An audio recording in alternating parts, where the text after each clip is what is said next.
Bienvenidos a TV Mundo Perú. Hoy día, miércoles 11 de octubre de 2023.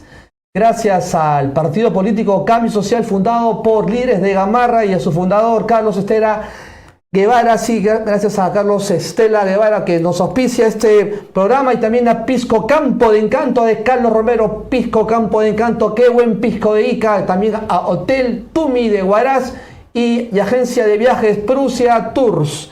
Estamos hoy día con un invitado especial.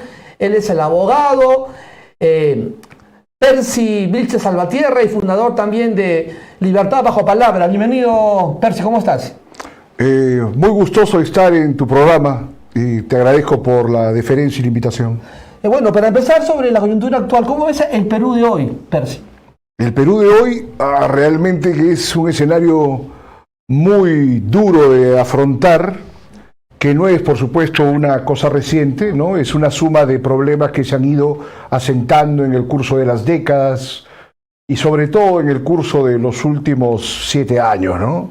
Sí, básicamente todo este desastre aparece en el 2016 y hasta la fecha no hay visos de solución por ninguna parte, ¿no? Tú eres una persona intelectual, eres abogado, eres escritor.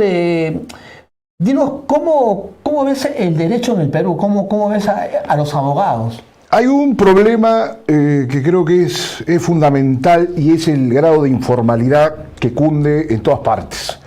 Incluso entre los propios colegas, pero sobre todo entre la ciudadanía, que muchas veces se ha hecho acreedora de una suma de derechos que no tienen cómo llevarlos a un punto de ejecución, ya sea porque les son muy onerosos los costos de los abogados o por también un desconocimiento tanto de ellos como de abogados que no tienen la suficiente experiencia y dicen que de repente manejan de todo y no es así, ¿no? Entonces, como es un país tan criollo, está tan sujeto a la viveza de la gente, que realmente pues he visto unos escenarios que ha sido complicado resolverlos, pero le hemos terminado dando solución. Pero se hacen complicados no cuando te traen el caso desde un inicio, sino cuando ya te traen un caso avanzado y que ha sido mal iniciado, y entonces a partir de ahí hay un montón de exceso de trabajo que hay que hacer porque se tiene que resolver. ¿Qué hace tu estudio jurídico, Percy? Brindamos asesoría legal orgánica en áreas como el derecho civil, derecho penal, derecho administrativo, derecho laboral. También hay una sección que cuento con unos especialistas en gestión pública, ¿no? Y en temas de contrataciones con el Estado. Entonces, básicamente, esos son los rubros que vemos con cotidianidad, ¿no? ¿Dónde queda tu local y cómo estás trabajando con la parte civil, con la parte también privada? Sí, cómo no, como te digo, el ámbito del derecho civil, que es muy vasto, es, digamos, que corresponde tanto a ciudadanos como personas naturales y también como personas jurídicas, ¿no? Lo que corresponde. El estudio queda en Rivera Navarrete 396, la oficina 604 en San Isidro, y tenemos una dependencia también en Piura con el doctor Augusto García Taboada, que lo pueden ver en la página del estudio en las redes, y eso básicamente, ¿no?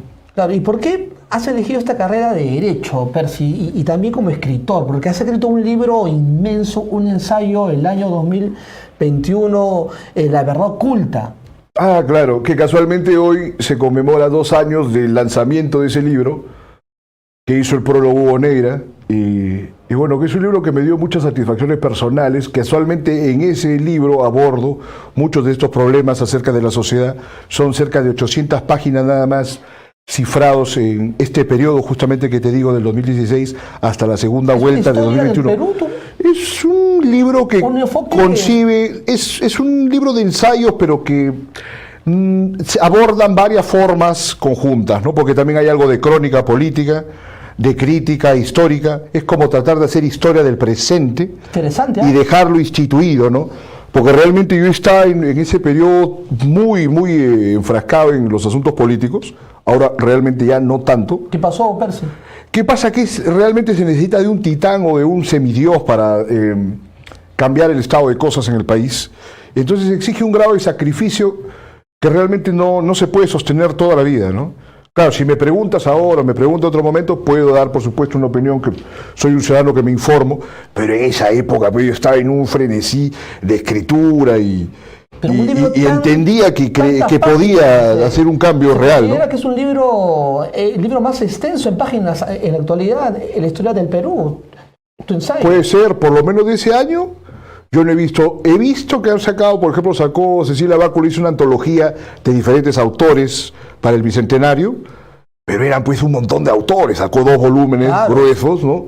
Pero eran pues como 100 autores, ¿no? Pero lo tuyo es algo así, algo orgánico. Fue algo orgánico y además, como tú sabes que muchos años he hecho también crítica cultural, entonces hay 400 páginas más o menos que están abordando la escena cultural, ¿no? Los problemas que tiene, el tema de la identidad sobre todo. El tema cultural, ¿cuál es el problema actualmente con el tema cultural? Bueno, hay una desorganización tremenda y como en casi todo lo que consta al aparato público, pues hay una terrible escena de desfalcos, pero además creo que hay una mala constitución de los propios agentes que rigen el sector, ¿no? Porque el Ministerio de Cultura tiene una diversidad de funciones que realmente no apuntan hacia el objetivo central que debe tener una institución de esa naturaleza, que es el robustecimiento de la identidad nacional. Por ejemplo, se habla de la plurinacionalidad, de la pluridiversidad. Esos son elementos valiosos desde la teoría, pero que no corresponden a este estadio histórico del país, porque en este país no tenemos definida cuál es nuestra identidad nacional, qué es lo que nos hace identificarnos como peruanos aún en medio de la peor discusión y de las mayores diferencias. Debe haber algunos elementos que nos constituya como un ente uniforme. Pese a que se pueda respetar la diversidad dentro de esa uniformidad, eso no existe. Y es un trabajo que hace el gobierno, pero no es un gobierno que lo haces ahora, lo haces desde que se está constituyendo el país. Entonces se trabaja para dar esa idea de nación. Incluso los extranjeros que llegan ven todos esos elementos y se asumen como parte nuestra. Eso no existe acá, salvo por la gastronomía, por el fútbol, por detalles mínimos que no corresponden a algo sustancial, ¿no? Una cosa es Estado, otra cosa es país y otra cosa es identidad. Sí, son elementos muy diferentes. Que la gente no lo comprende, o nación. Lo que tú planteas como identidad, ¿cómo lo puedes tú resumir? En torno a la nación, lo que nos hace ser en medio de, como te decía, de la mayor diferenciación y ante terceros o ante extranjeros, ¿no? Entonces, eso es lo que nos haría realmente ser peruanos, ¿no? Tener referentes comunes de orgullo, no solamente los héroes, digamos, trágicos, ¿no? Que más o menos se conoce de la Guerra del Pacífico, sino otros héroes, también héroes civiles, ¿no? Sobre todo gente que haya tenido, pues, en algún momento alguna victoria o alguna posibilidad de victoria, ¿no? Yo me acuerdo siempre de Domingo Nieto, que era el mariscal grecorromano, se decía, un hombre de la época de Castilla.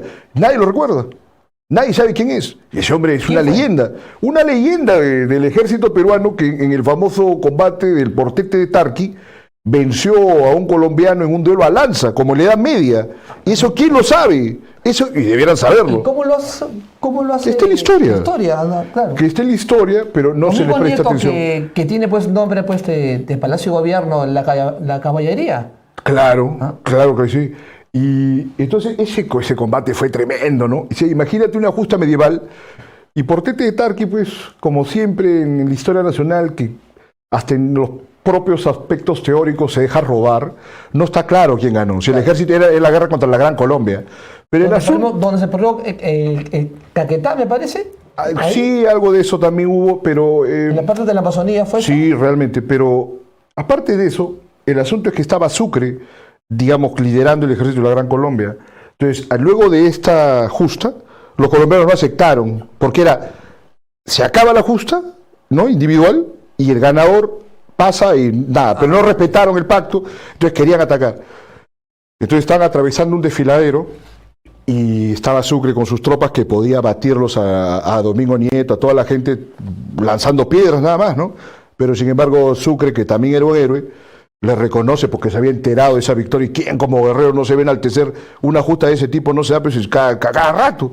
Y le rindió honores militares y lo dejó pasar. O sea, imagínate, Sucre rindiendo honor a Nieto, que era un peruano y era un peruanazo, épico, heroico, magnífico y victorioso, y que todo lo debiéramos tener en nuestra mente, en nuestro imaginario. Nadie lo sabe. Por eso te digo, así hay otros individuos. Mira, el mismo Manco Inca haciendo la resistencia. Por ejemplo, hay escenas que cuando vemos el asunto del cine nacional y vemos las financiaciones que se han sido, pero ¿por qué no se financia películas que exalten el carácter nacional?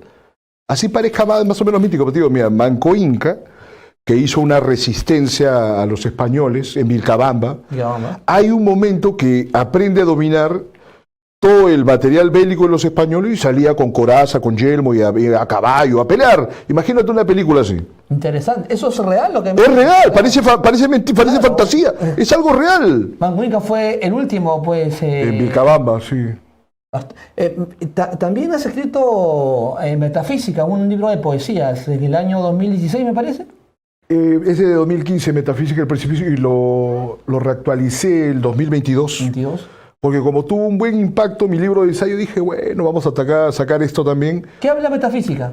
Es un libro en el que pongo todas las formas poéticas que dominé, que son muchas. ¿Tú eres de qué parte del Perú? Yo soy trujillano. ¿Trujillano? Sí, ¿y qué sucede? Yo primero estaba haciendo literatura, ¿no? Estudié Derecho, todo lo demás, pero cuando hacía poesía hacía ese tipo de cosas. Pero realmente nunca le busqué tener un espacio en ese medio. En cambio, con lo de la política, sí. Tuve programas, tuve todo. ¿Cuál ha sido tu trayectoria, Percy? Me dices que has estado en varios medios. Quiero que nos comentes. Sí. Bueno, realmente empecé a publicar en Lima Gris, ¿no? Mi amigo Edwin Cabello, más o menos año 2015, 2016 también, porque me hicieron una entrevista respecto de este libro de poesía. Yo hacía crítica, era muy, soy frontal, ¿no? Pero en esa época estaba desatado. ¿Cómo qué? ¿Era frontal al sistema? Todo, todo. No, en este caso a la escena literaria. Bueno, y hasta ahora saqué hace poco una crítica sobre el último premio Alfaguara, que se hizo un escándalo, ¿no? En las redes, todo lo demás. Ahora lo han publicado en República Dominicana, en Nueva York, ¿verdad? Pero bueno, ese es otro tema. Es otro tema. Entonces estaba en este punto, me hicieron una entrevista y a partir de ahí tuvimos una buena relación y envié un ensayo sobre el grupo Hora Cero. En ese tiempo, hace casi 10 años, todavía le hallaba muchas más virtudes que ahora, ¿no? Porque ya uno va sabiendo más cosas, se va haciendo más crítico. Y también fue una cosa muy polémica, o sea, desde el inicio. ¿Cuál fue eso lo frontal? ¿Qué dijiste? Me parece que la literatura peruana no es tan encumbrada como se presume. Los arquetipos de los escritores peruanos que más elogian, yo no los comparto de ninguna forma. ¿Cómo cuáles? Como Arguedas, por ejemplo. No me parece que sea tan relevante como presumen la gente. Pero, a ver, danos un ejemplo o tu argumento. Muy sencillo. Arguedas no representa de ninguna manera un Perú escondido ni un Perú profundo. O sea, esa idea del Perú profundo que descubre Arguedas es completamente una falacia y una inepcia. Es un invento de la gente que lo sigue. Y que el Perú está manifiesto en otras obras, que por supuesto no es que no signifiquen, lo de Arguedas es valioso, pero en la medida que está circunscrito al ámbito del sur. Exacto. Y de la Sierra Sur, y dentro de lo que él ha podido conocer. Nada más. O sea, la misma sierra se estaría partiendo en la literatura con el escenario de la Sierra Central, que ha sido muy bien abordado por Manuel Escorza, ¿no? Y el mundo del norte, que es abismalmente diferente, como que tú eres norteño también. Entonces el mestizo del norte es otro. Y Ciro Alegría lo representa muy bien en sus novelas. Y además que pasa algo raro, porque como hay tanta mezquindad, que se supone que Arguedas es el hombre de la revolución socialista y todo lo demás. O sea, ¿cómo se puede obviar un título tan sublevante como El mundo es ancho y ajeno, de Ciro Alegría? Ese solo título te da ganas de causar grandes transformaciones sociales, ¿no? Bueno, en fin, por ejemplo, allí ya hay una primera polémica. Claro. Y así con la poesía, un montón, ¿no? Pues la poesía, pues, el hijo Vallejo, por ejemplo, ¿no? Me estoy en desacuerdo también, ¿no? He escrito muchos ensayos al respecto. ¿En qué está jugando el desacuerdo con no me parece que sea cuando dicen el poeta universal, o sea, ahí entran un montón de detalles para problematizar. O sea, que los otros poetas son poetas locales, son poetas de qué cosas, ¿no? Ahí es una segunda categoría de la poesía. Es poeta y poeta, ¿no? Ese punto. No, hay otros poetas también de ese nivel. O sea, el poeta universal como si todos los otros poetas peruanos fueran inferiores a él. Eso es algo absurdo. O lo dice alguien que no sabe de literatura. Pues está Martín Adán, claro. está Westphalen, está Raúl poeta. Neustra. Son poetas y poetas. O sea, sí hay jerarquías en la poesía, Claro. como en todo. Pero yo no estoy de acuerdo cuando dice Vallejo es el poeta absoluto, ponte, ¿no? O es el poeta nacional. Ahora, si es el poeta nacional, entran todos una serie de bemoles porque ¿qué es lo que nos representa como peruanos, ¿no? En el caso de Vallejo. ¿Cómo veo que tienes una aura muy despierta? ¿Cómo te consideras tú como escritor en estos momentos, en esta historia tan nefasta del país, que estamos en una decadencia cultural y estamos sin valores? Yo siempre estoy dentro de un ámbito de resistencia y de confrontación. En este momento estoy más enfocado en mi carrera profesional jurídica, pero como tú ves, o sea, si me preguntan, si me buscan, yo estoy ahí para lo que se requiera, no tengo ningún problema con exponer estos puntos de vista que los he ido haciendo sólidos con el paso de los años. Es mucho tiempo que he estado reflexionando. Muchos de ellos están en el libro de ensayos que hice, también sobre mis propias ideas sobre la literatura y la poesía, están en Metafísica. La verdad oculta, 200 imágenes críticas del Perú ante el Bicentenario, ¿no? ¿Dónde lo puedo comprar si lo quiero comprar? Es que ya no hay más, saqué solamente 100 ejemplares, desaparecieron. ¿Pero por qué tan pocos ejemplares? Este señor tiene que editarle más. Bueno, habría que ver si hay algunas personas interesadas, se podría ver una segunda edición, porque ¿qué pasa? Publiqué el libro y bueno, luego estuve haciendo mis otras ocupaciones, ¿no? O sea, Claro, yo sencillamente soy abogado, ¿no? Claro, pero como parte de tu proceso... Tenía que presentarlo porque era el año propicio y realmente yo había estado muy metido en asuntos políticos, de crítica y de reflexión. Todos esos años, 2018, 2019, 2020 sobre todo, eran años muy intensos. ¿Qué opinas de Vizcarra? ¿Qué opinas de Sagasti? ¿Qué opinas de PPK? Todo está en el libro. Todo. Es tremendo. Lo de Vizcarra, golpe, el 30 de septiembre. Claro, golpe. Fui de los golpe. pocos que escribió en su También, momento. Claro, fue un golpe de Estado. Y hay como 50 páginas sobre ello. Interesante. Contra una opinión consensuada, ¿no? Que era realmente atroz. Y que demostraba pues un servilismo y un entreguismo total, que marca un mal elemento del carácter nacional incipiente que debe transformarse, ¿no? Porque esa clase de entreguismos y de servilismos se han visto cada cierto tiempo con quien ejerce el poder. Claro, es como traicionar a tu patria, lo que ha hecho Vizcarra, totalmente. De muchas formas, no incidiría, digamos, dentro del ámbito técnico-jurídico de lo que es la traición a la patria como delito, pero sí se podría hablar figurativamente, porque ¿qué patria tiene ese hombre? Y vamos a los alcahuetes, y ahí me pongo como esas épocas, ¿no? Claro. Porque hay una gente terriblemente desvergonzada, inclusive colegas, abogados, constitucionalistas, que salían a decir cualquier cosa únicamente por la sujeción al poder. Por el dinero. Más que el poder, No, más que nada al poder. El dinero es obviamente, claro, pero es el dinero y el poder, porque tienes la entrada a tener un vínculo con quien es el representante, ¿no? Con quien ejerce el poder, que es el presidente de la República. Fueron unas meretricias, totalmente. Una cosa tremenda, pues, que viene del virreinato. Hay una mala conducta nacional, mal instituida, que siempre ha sido servil con quienes ejercen el poder. Entonces, es un desastre. Y ahora, esta señora, para mí señora, no es presidenta, quien maneja a la señora me parece que es Alberto Otárola. Bueno, pero eso... Como tú, si vas a hablar de Yo Perú, los veo que están en una condición que realmente podría coincidir en parte, porque es algo que tampoco no es ni siquiera algo secreto. O sea, son cosas muy evidentes y a veces la gente se calla, ¿no? O sea, digamos que las objeciones que se podrían hacer a este término es, por ejemplo, el endilgar los muertos de las protestas a los presidentes. Digamos, No, en mi percepción del asunto técnico, jurídico del asunto. Exacto, pero voy como al tema como de una gobernar. cosa. No, ¿qué gobierno? Pero, No se pero gobierna. ¿qué se puede esperar de una lista como la que propuso Perú Libre?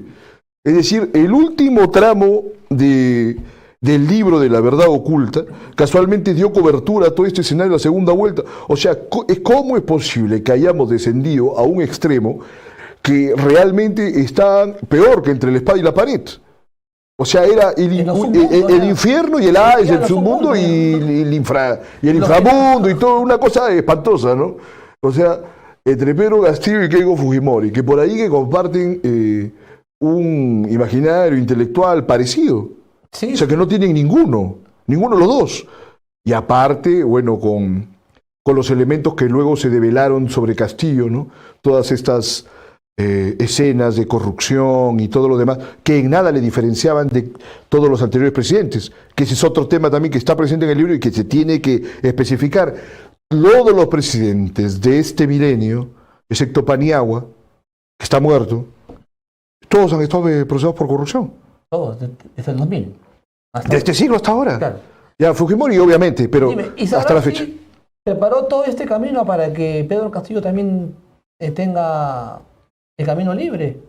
Pero claro, que tú sabes, como decía Alan García, que el presidente tiene una tremenda injerencia en las elecciones, ¿no? Sí. Pero es que eso no es porque Alan lo decía, que él era el único. O sea, realmente cualquier presidente... O sea, como el país está instituido, el poder, mejor dicho, tanto en la figura del presidente, o sea, realmente los controles que tiene el Congreso sobre él son mínimos. Pese a todas las contraposiciones que hemos visto en los últimos años, pero realmente son pocos, son muy pocos. Un presidente tiene casi un poder ilimitado acá. Entonces, claro que causó una gran injerencia, ¿no? Es lo que estás comentando. Y sobre los caviares que están en pugna de recuperar ese poder que tuvieron con Vizcarra, con Sagasti. Mira, el término caviar, ¿quiénes le dan acceso a los caviares en la escena pública este milenio? Paniagua. Paniagua le da poder, pues con... Y de Paniagua a la fecha no lo han soltado sino por minucias de tiempo. O sea, realmente antes tú veías que te copaba el aparato público, los apristas, Acción Populista. Tú sabes que luego este milenio prácticamente las altas escenas de gobierno están copadas por esta banda que dices. Sí. Y por supuesto, siempre te aparece un aprista o alguien caleta por ahí, pero, o sea, esa banda es la que se ha hecho hegemónica en el aparato público, ¿no? Que, bueno, como tú, salvo en el MEF, ¿no? También están. Pero no tanto como en el... Pero digamos que tienes el MEF y tienes cultura. Cultura. Y la cultura, pues, es una guarida de ellos. Es una guarida de ellos. Y el MEF, digamos, tiene otros marcos, o sea, tiene otro tipo de argolla el MEF. Está más maquillado. Tiene otro tipo de argolla porque incluso las exigencias que hacen a las universidades... He visto unas cosas espantosas. Hay gente de buenas universidades que inclusive les buscan que se vayan a estudiar al extranjero cuando ellos lo pueden pagar, sus familias, y lo financia el Estado. Y se van a estudiar a grandes centros del extranjero.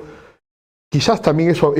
Hay un montón de cosas que cambiar, ¿no? Pero realmente acá no se busca darle oportunidades a la gente con las mejores perspectivas y capacidades y aptitudes, sino a los diferentes enjambres digamos que de hay poder que hay, ¿no? de poder. Por todo sitio, ¿no? Y bueno, en diferentes sectores sociales y con diferentes grados de injerencia en el aparato público, en la escena privada, todo lo demás. Mira, siempre planteo, ¿por qué no darle oportunidad a los jóvenes que están en el norte, en Tumbes, o a los que están en la Amazonía, en Chachapoyas, en Loreto, o a los del sur, en Tacna, Puno, Arequipa, Huancavelica, o del centro? ¿Por qué toda esta gente se ha quedado ahí, pues, enroscada en sus grupos? ¿Qué pasa? ¿Por qué no romper esto?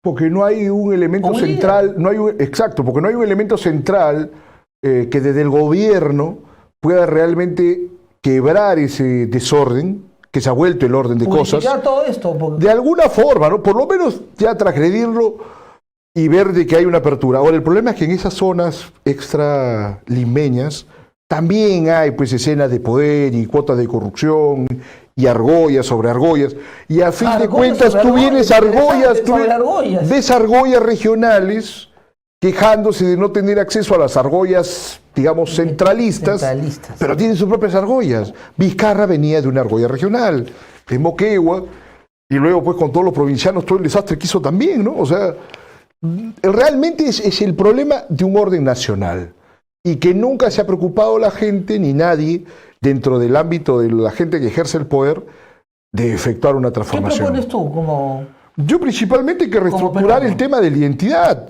Estos elementos de hablar de personajes que sirvan para robustecer el propio carácter del peruano. Por ejemplo, ¿no te parece singular que Uruguay, no habiendo ganado, digamos, ninguna copa importante, hace más de 73 años, ¿no? Desde el 50 y el Maracanazo, siempre aparece como un elemento de su tradición, no solamente la garra charrúa, claro, sino el elemento de que le pueden ganar a cualquiera. Y tienes un partido, para la gente que le gusta el fútbol, que estás 4-0, ponte, exagerando, y y pueden revertirlo. Pueden revertirlo. Me dio calor también esto. No, ¿tiene identidad o no? Se llama. Estamos en vivo, con todo caso. Sí, no hay ningún problema. Analista, periodista. Sí, pero y bueno, hay que estar fresco, justamente lo que hablaba. Intelectual, Percy Vilches Salvatierra. Sí. Es un honor tenerte, Percy, porque tienes tú la visión clara de un país que está en decadencia. Y yo te digo, ese elemento de reestructurar la cuestión identitaria. Mira, casualmente, que de casualidad estoy, me encanta también ponerme celeste. Pero por supuesto amo al Perú, pero no voy a estar de blanco y rojo todo el día. Pero te digo, robustecer la identidad y luego instituir, pues, realmente... Pero la identidad, ¿cómo tú la vas a poner más fuerte si no hay líderes, si no hay gente? No, es que tienes que ir poniendo esos elementos. Claro, hay que buscar tener acceso al poder. Elementos para que puedas tener... En el libro están, por ejemplo, yo he aportado el libro. Ahora, tengo otros programas en los que he buscado también hacer ello, no en Libertad Bajo Palabra, por ejemplo.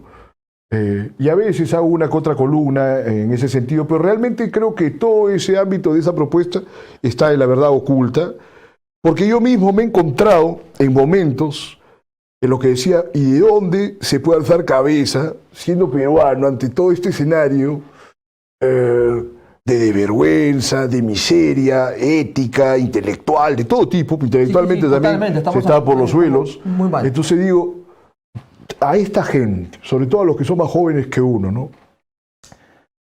Hay que otorgarles estas piezas que no se las muestra la educación, o no las muestra el Minedu, no las muestra cultura, siendo que debiera ser ese complemento, pero como no tiene ninguna idea, no pasa nada, para que la gente pueda sentirse orgullosa de ser peruana. O sea, más allá del hecho de la gastronomía o el hecho... El fútbol ni siquiera se puede nombrar porque no tenemos siquiera ese tipo de tradiciones que te estoy hablando de Uruguay o otros equipos, ¿no? Se habla del milagro de Berna, del 54 que gana Alemania, ¿no? Ama a su patria, no va a ser jamás traicionarla, porque ama a su patria, ama su identidad. Lo que pasa es que no amamos a nuestra patria y por eso hacemos acá lo que queremos. Pero no la conoce la gente y no se les ha dado a conocer realmente la grandeza de este país.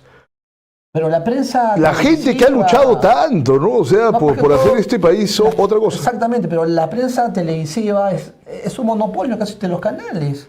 Pero totalmente, es un negocio. El Canal 4, el Canal N, el Canal 2, no te hablan de verdadero Perú. Pero yo veo que ahora no hay excusas como para sentirse de que hay esta restricción en estos medios tradicionales, porque tenemos tenemos acceso a, no sé, 2 millones de bibliotecas de Alejandría por el contenido. La gente puede acceder por acá, no sé, ¿no? Falta o sea, motivación. Hay millones de libros que cualquiera puede acceder desde un smartphone cualquiera, simplemente si tiene la intención de buscar. Pero son políticas que tiene que hacer el Minedu. No, incluso cultura.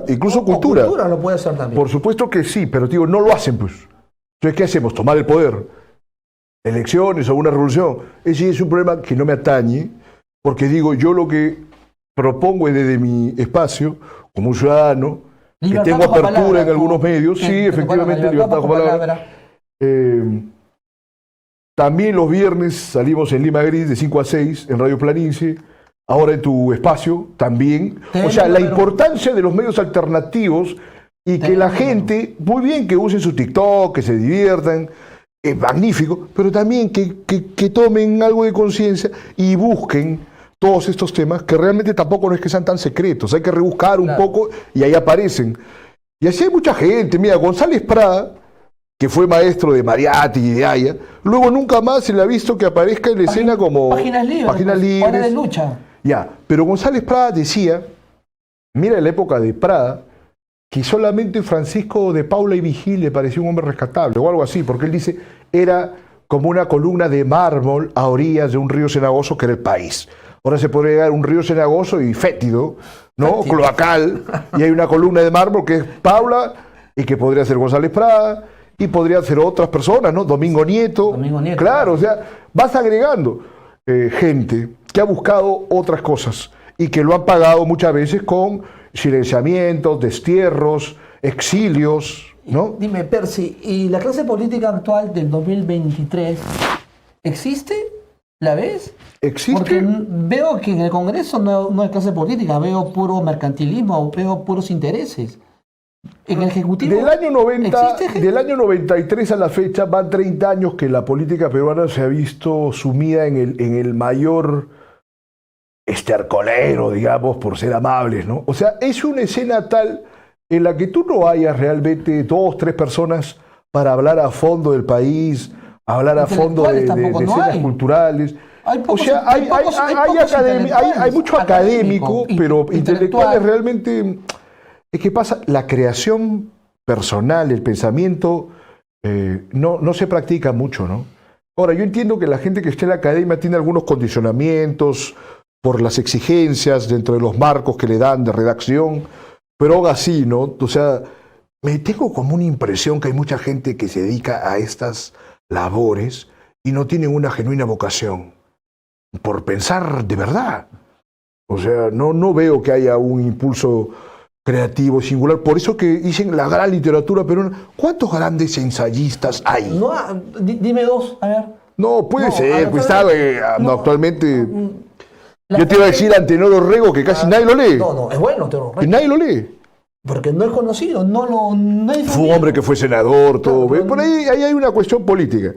Porque también es claro que hay un alto porcentaje de la academia o de la inteligencia que es de izquierda, ¿no? Entonces la izquierda tiene sus tótems y realmente no hace mucho adelanto, ¿no?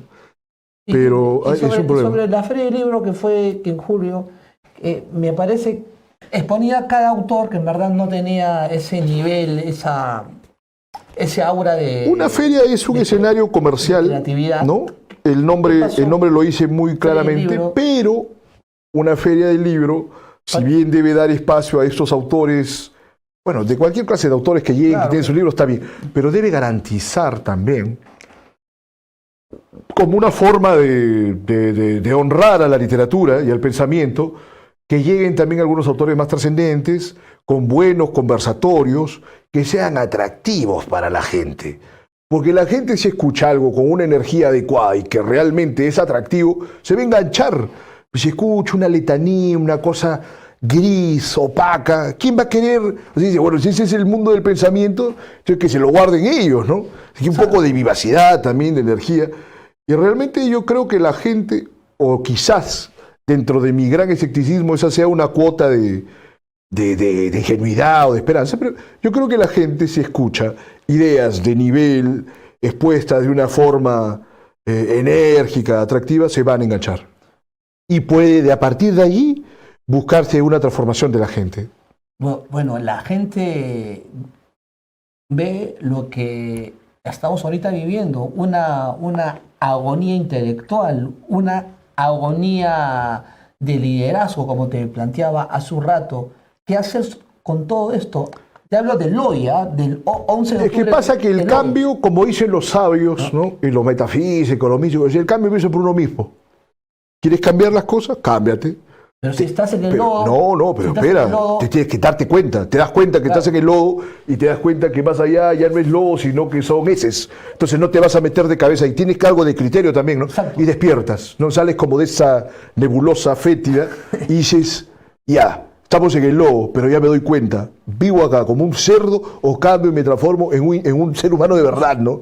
Porque hay muchos que somos humanos en teoría, tenemos derechos humanos, pero no somos humanos plenos. Entonces, no se dan cuenta pues las personas. Pero, pues, los mismos políticos. no, los viven- políticos están de espaldas a todo ello y les encanta más bien retorcerse en ese chiquero, como no te acuerdas de Orwell, ¿no? O sea, de la granja y tal, ¿no? Casualmente eran cerdos, ¿no? Del libro, pues, 1984. 1984. Bueno, entonces esta gente que hacen honor a todo ese escenario, Estamos en ese escenario, pienso. te digo, actualmente, de alguna forma Ah, sí, claro. el control, todas esas cuestiones que hay con las redes, hay una cosa medio policial que, bueno, o sea, realmente también como los celulares, las tablets, las pantallas, ¿no? Con Black Mirror, son puertas para el conocimiento, también son puertas para que haya una hipervigilancia, ¿no? Exacto. Que ni siquiera necesitas de verlo de cuenta del Estado, o sea, desde que te hackea, por ejemplo, una enamorada, o una chica, o un chico que es un enfermo celópata también a su chica o a la persona que le guste, y se mete en sus redes, los clona, le revisa todo.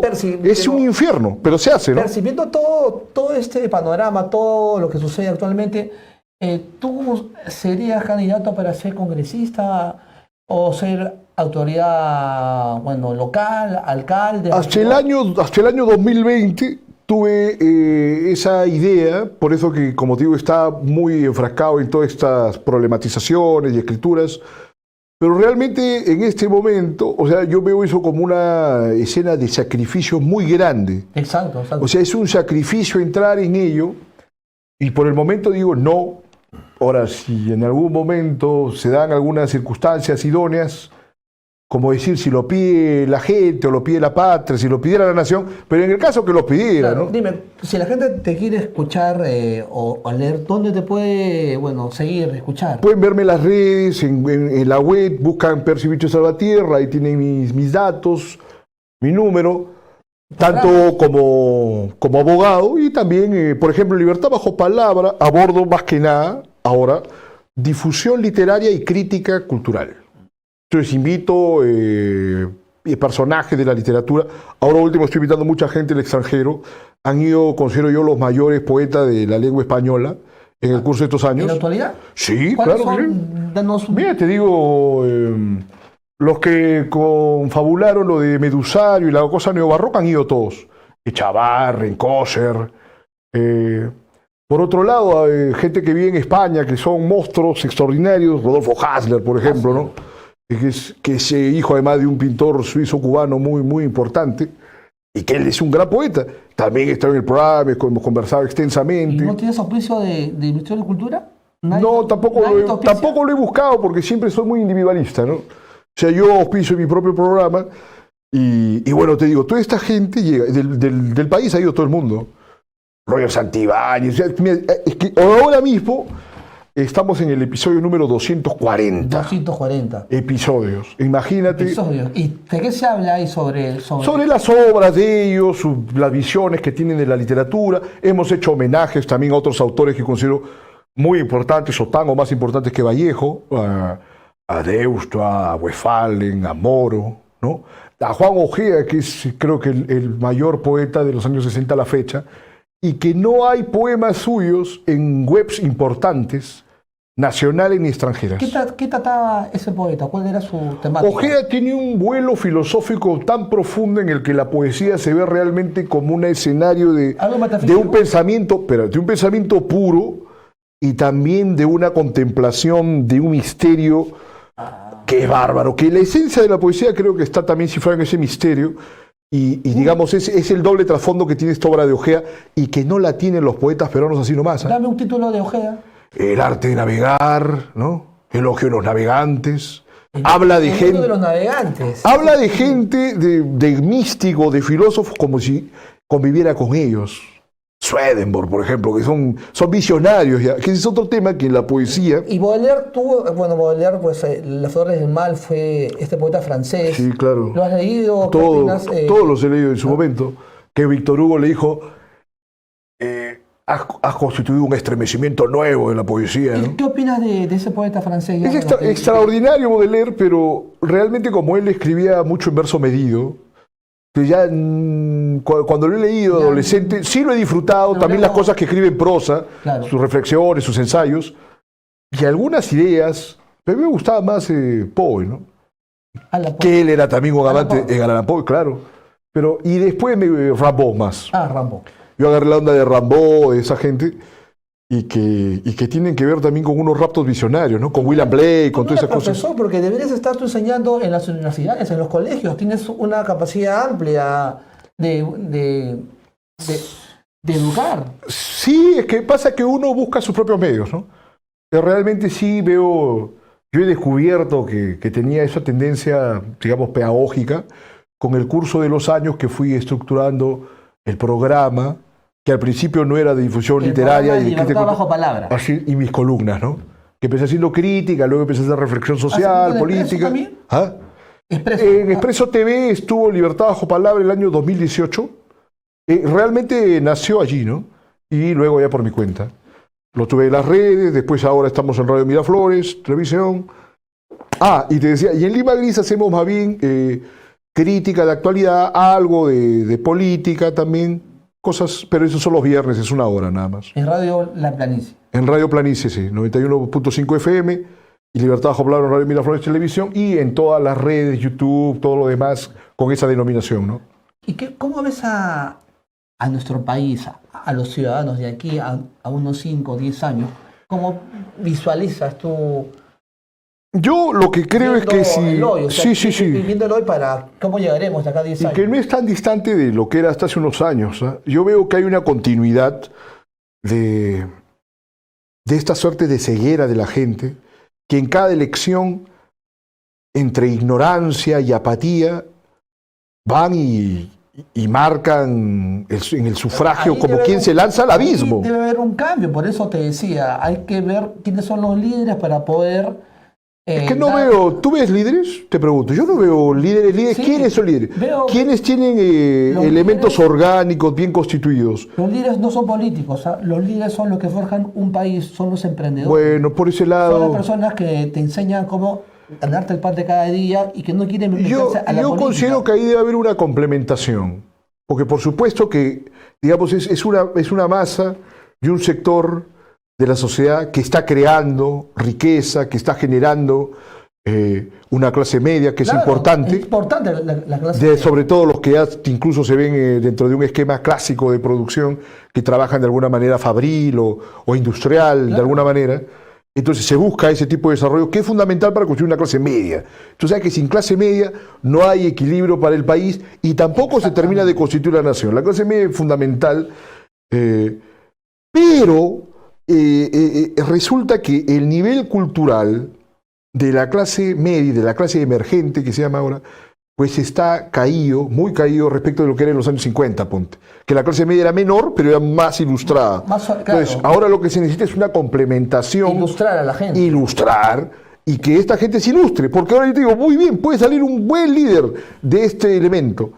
Pero ¿dónde para que entienda realmente los procesos del país? Tú sabes que por las propias funciones de uno, laborales, uno no se termina de dar cuenta. Es como que si yo me hubiera dedicado absolutamente al derecho, como me dedico ahora, toda la vida, no podría hablarte de todos los otros temas que he escrito, claro, porque quitan tiempo, hay que reflexionar, hay que leer miles de libros. Entonces esta gente tiene que buscar una complementación con quienes entiendan todos estos procesos y tengan una idea cabal de cómo llevar estas soluciones a la gente y hacer sinergia. Eso. Sinergia. Hay gente que está en la empresa, cosa que no sucede, por ejemplo, con quienes están en Confiet, que se han entregado por décadas al fujimorismo, antes entregaban al fascismo, entregaban sus mujeres a Sánchez Cerro. No es un mito, no es un mito.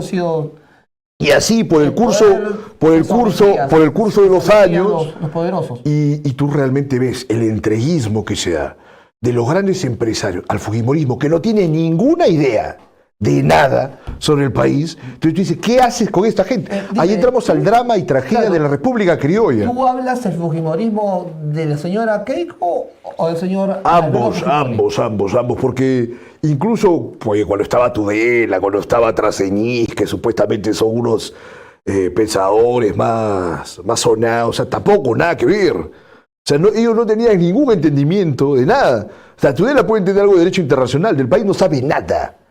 Y Traseñís igual, y que tiene muy buenos libros de filosofía jurídica, Traseñís, pero realmente del país no entienden nada. Y ese entreguismo hacia Fujimori, en las dos vertientes, que las dos son un desastre, nos muestra una de las desgracias del país, que es que nunca existió una clase dirigente como sí existió en Chile, y por eso que pasó lo que pasó en la guerra.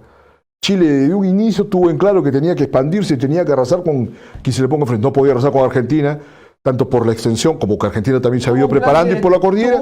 Un plan de país Chile, me hablas de siglo XIX. Por supuesto. Portales, toda esa gente, ¿no? O sea, realmente, y además se habían preocupado. Te contaré nada más que los peruanos que querían ser grandes empresarios, tenían grandes haciendas, se iban a estudiar a Chile.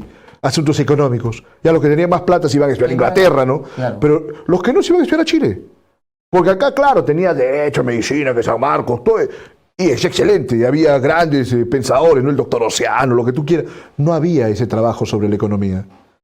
No había esa visión, quizás anglosajona o europea de desarrollo, ¿no? De El en tiempo- capitalismo y de el tiempo industrialización.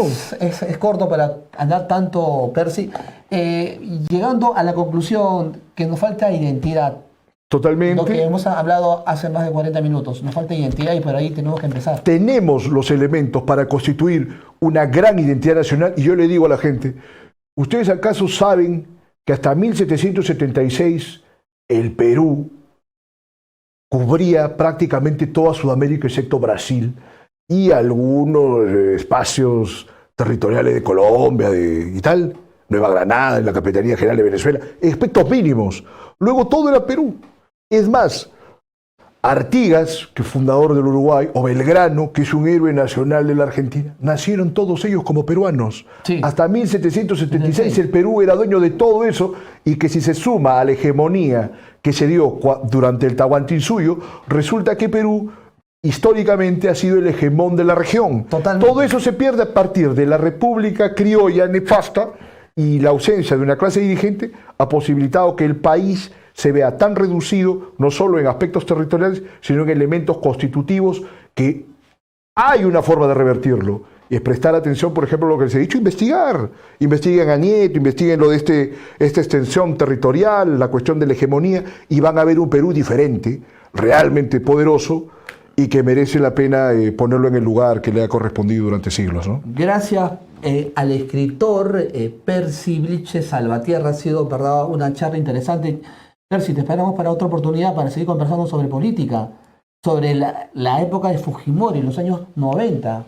Sería interesante. Con mucho gusto lo hacemos. Sí, hay Y que para cualquier consulta jurídica, les garantizo que la misma intensidad, verbosidad y sapiencia también será aplicada para la defensa de sus intereses en los ámbitos que correspondan, y pueden comunicarse al 9999-47-277 y buscar a Percy Bliches Salvatierra en Google y las redes, y tengan plena confianza en que sus intereses serán defendidos así como me he caracterizado por defender a mi país en todo momento.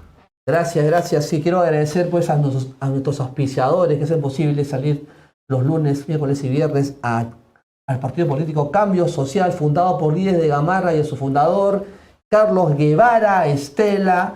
Gracias, Carlos Guevara, por auspiciar este programa Camino Político. También a Pisco Campo de Encanto. Qué buen Pisco Campo de Encanto del Master Distiller Carlos Romero de Ica, sí, Campo de Encanto, un pisco de alta gama. Y también para el Hotel Tumi en Huaraz, Hotel Tumi, agradecido a Alberto Culmes por darnos siempre bueno, la hospitalidad allá en Huaraz. Y será hasta el día viernes en Camino Político. Muchas gracias.